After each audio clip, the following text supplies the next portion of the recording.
Hello everyone, my name is Tom, I'm the Suckman Male, and this week I'm going to talk about a thing that I've been meaning to talk about, something that I've been, thinking about how I would approach this, because it's something that I feel like I need to step up and, give my 2 cents on this whole situation, this whole thing, this whole trend that's going on. I got a lot going on up here about this specific topic, and that is the whole manosphere uprising that's been going on over the last year or two. And if you do not know what the manosphere is, both congratulations and I have some bad news for you. Because essentially what's been going on is a rehashing of the good old Gamergate mentality from the early 2010s and the Jordan Peterson self-help trend of the mid-2010s, and now we're on to the manosphere trend, where it's basically the same thing, where you just have a bunch of self-help gurus trying to guide young men towards the beacons of masculinity. And these beacons of masculinity include material wealth and possessions, and either thinly veiled misogyny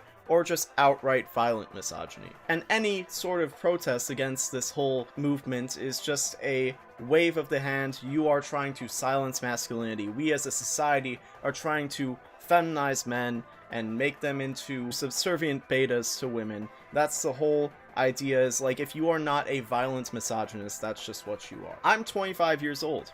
I'm a grown adult. I'm pretty confident in my sense of self for the most part. You're never really fully gonna be confident in your sense of self, at least as far as I've gotten in life, which isn't that far, but it's far enough to know, I can look in the mirror, say, hey, I'm not a violent misogynist, I'm not participating in MLMs and these very exploitive shortcuts to basically scamming your way into wealth. I'm not participating in violent misogyny. I don't hate women. I don't think that women should be subservient to men. I do not think these things. And I'm pretty goddamn confident in my sense of self and my masculinity. In no way do I feel like I am feminine or anything like that. I've talked a little bit about my sense of gender on the channel before, but ultimately it comes down to the fact that I'm extremely confident in myself being a man. That kind of breaks my heart when I see these insecure losers very intentionally targeting young men and telling them, hey, I have the answers. Everyone's insecure at some point. Everyone's insecure in their sense of self. I mean, I went through it myself. When you're a teenage boy, there are a lot of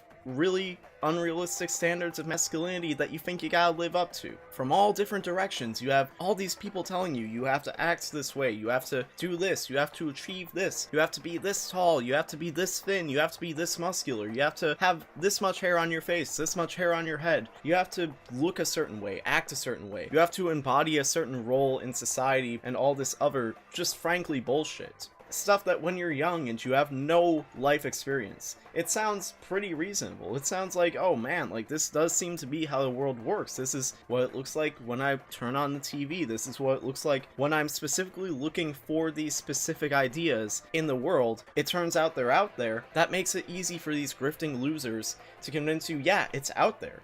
Therefore, that's the rule. It comes a lot from guys, teenage boys, and even guys my age being incredibly insecure about their dating life, being incredibly insecure about their ability to attract women, and ironically going into these circles where they're probably never going to attract a woman if they take this stuff to heart. I am simultaneously someone who, whenever I talk to someone who is insecure about this stuff and I try and guide them a little bit, they're always telling me that I'm just such a giga Chad and I could never understand. I'm Chad-splaining to them.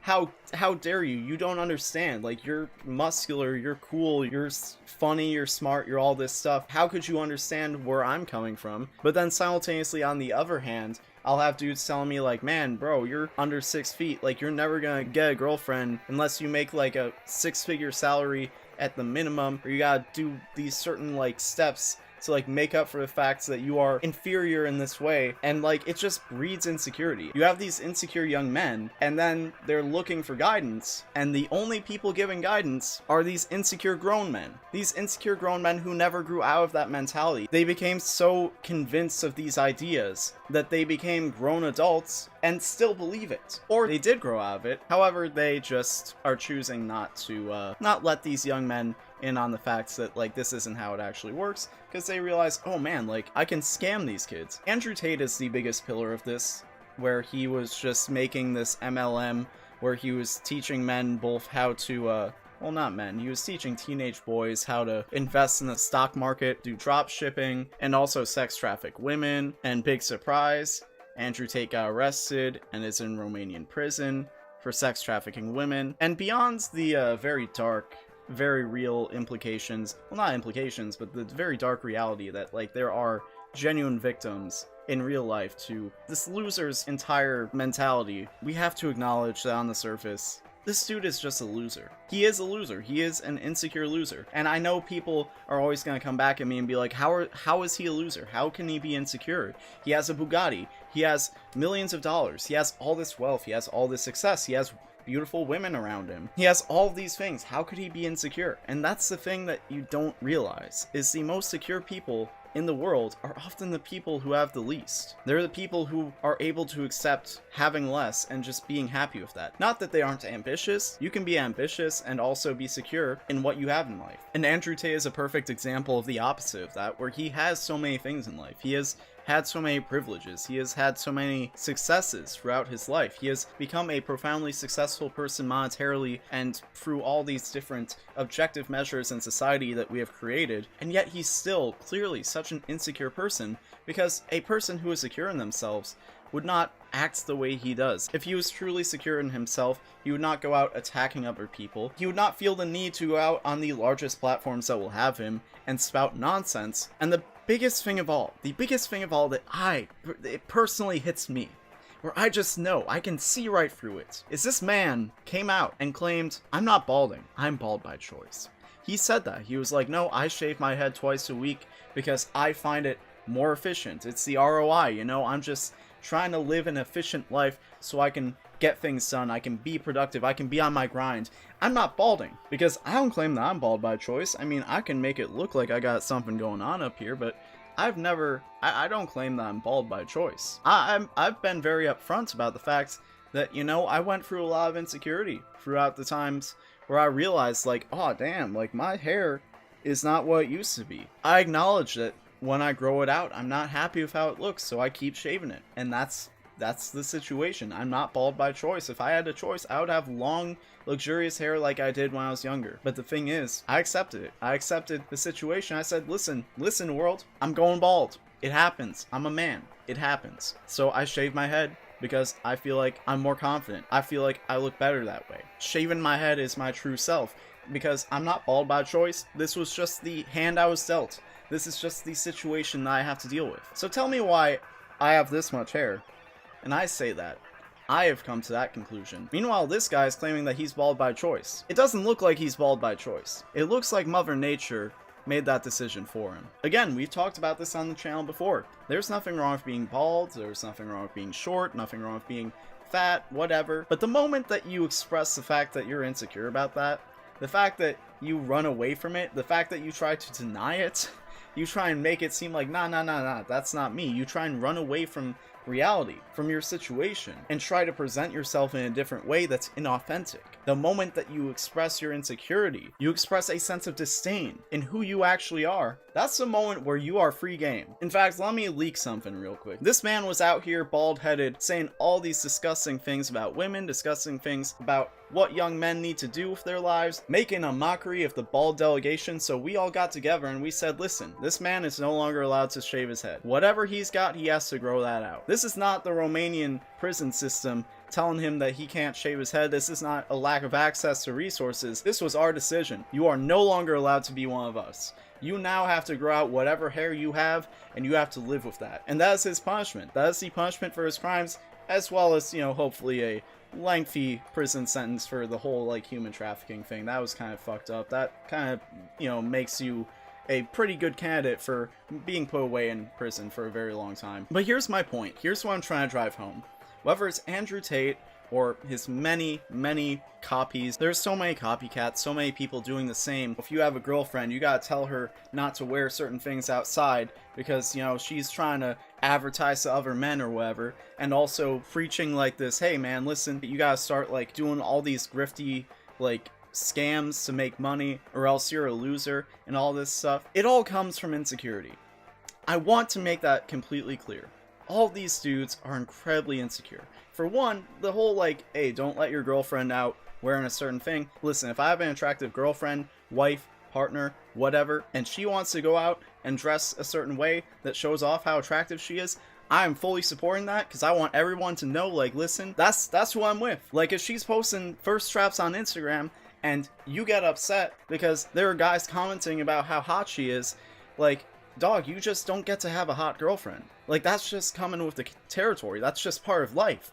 If you're going to date someone who is extremely attractive, you gotta understand that people, there are gonna be plenty of people out there who are gonna be jealous of you, and why are you being jealous of them? You already won. Unless you're not secure enough in yourself and your relationship and the way that you treat your partner and your compatibility, in which case you probably shouldn't be in that relationship, or you should be doing some serious work to, address that. You gotta be secure in yourself. And it's all coming from insecurity. Like, these are not men who you should be going to for guidance. It is the blind leading the blind. These are men who did not grow past the stage that you are trying to work through. They are men who are still lost in the woods that you're trying to find a way out of. And I want to take some responsibility, because listen, this is a talk for the boys, alright?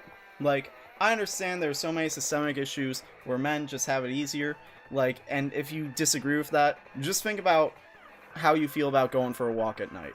I have no issue doing that. I have no fear in doing that. I'm not fearing for my safety in any sort of way. That's a huge privilege. That's awesome that I get to do that. That's awesome that that's my reality. That's not the reality for like 99% of women. I'm nothing special, and I can just go out at night and just walk around, enjoy the scenery, not have to worry about my safety. And like, I understand that. I understand that there's a difference in the way that men interact with the world versus women. But listen, this is for the boys.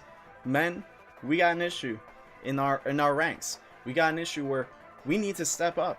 If we are not these losers, if we are not one of these losers who is so insecure in themselves that they're denying that they're bald, if that's the level of insecurity the people leading the next generation of men is, we're in trouble. We need to step up. And the people who say that, oh my god, you are sympathizing with incels, you are sympathizing with misogynists, guess what? A lot of teenage boys are going to be misogynists and have those views until they unlearn them.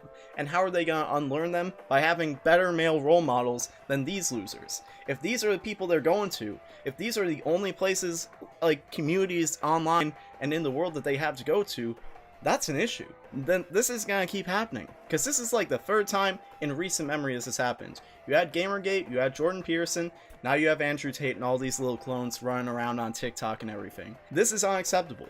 And this is a sign that we need to step up. We need to set a better example. Because I know for me personally, when I hit like my adulthood, when I hit like the later ends of my teens, like I knew how not to be a toxic male, I knew how not to engage in misogyny and toxic masculinity. I knew all about that, but I didn't know what I was supposed to be. I knew what not to be, but I didn't have any role models for like, how should I actually act? Like, I didn't have any clear role models in the world, in media, out in the entertainment sphere, who were actually like building communities around my values and just celebrating their masculinity. I didn't really find that until I found Hasan Piker on Twitch. And I'll openly talk about this.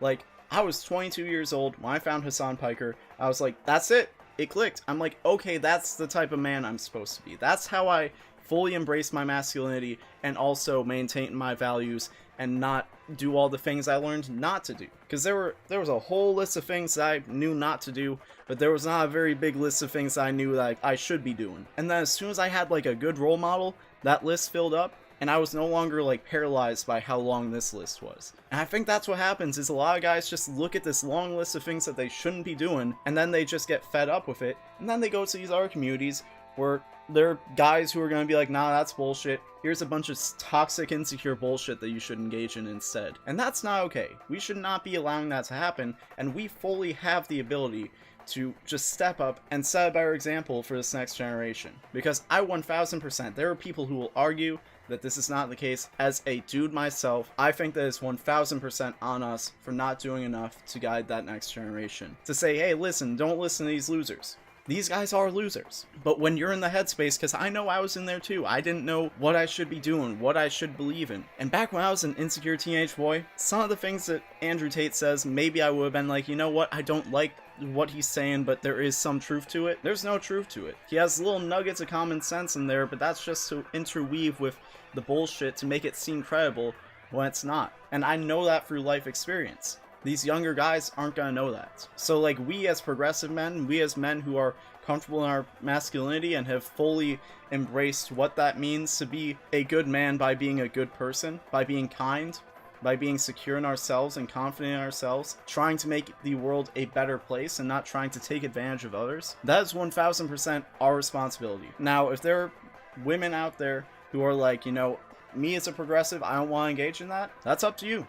You do not have any obligation, but I think that as us guys, we gotta step up. And that's all I gotta say.